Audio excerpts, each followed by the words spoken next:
আজকে আমি তোমাদের সাথে একটা জিনিস শেয়ার করতে চাইছি, যেহেতু তোমরা দেখতে পাচ্ছ আমার হাতে রয়েছে, তো অবশ্যই তোমরা কিন্তু ভিডিওটা দেখো স্কিপ না করে, তাহলে তোমাদের সাথে সব কিছু আমি বলছি তোমরা বুঝতে পারবে। তো চলো ভিডিওটা শুরু করা যাক বন্ধুরা। তো হাই এভরিওয়ান, তোমরা সবাই কেমন আছো? আশা করি অনেক ভালো আছো। আমি তোমাদের চম্পা নতুন একটা ভিডিও নিয়ে চলে আসলাম। আশা করি আজকের এই ভিডিওটা তোমাদের ভালো লাগবে। তো কালকে তোমাদের সাথে ভালো মতন ভিডিও শেয়ার করা হয়নি কিছু কারণের জন্য, সবটাই বলবো ভিডিওতে তোমরা দেখতে পারবে। আর এই ভিডিওটা সন্ধ্যার সময় ছিল, তো ভাবলাম তোমাদের সাথে শেয়ার করি, কারণ দাদা এখন দোকান থেকে এই ফটোটা বানিয়ে এনেছে। তো এই ফটোতে কী রয়েছে অবশ্যই তো তোমাদের সাথে শেয়ার করবোই। তার আগে তোমরা বলো তো কে কোথায় থেকে আমার ভিডিওটা দেখছো, অবশ্যই একটা করে কমেন্টে জানিয়ে যাবে কে কোথায় থেকে ভিডিওটা দেখছো। আর যারা যারা নতুন রয়েছে আমার পেজে, অবশ্যই পেজটাকে ফলো করে পাশে থেকো।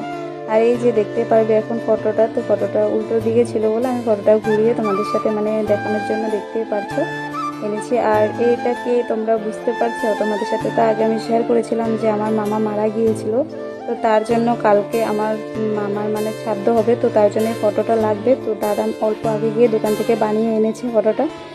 আর বিশ্বাস করবে না, এই ফটোটা আমি নিজেই তুলেছিলাম, কয়েকদিন আগে মামাদের বাড়িতে গিয়েছিলাম, তোমাদের সাথে তো ভিডিওতে শেয়ার করেছি।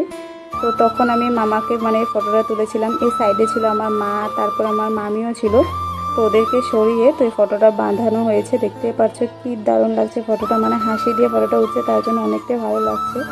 তো ভিডিওটা তোমাদের কেমন লাগলো অবশ্যই কমেন্টে জানাতে ভুলো না।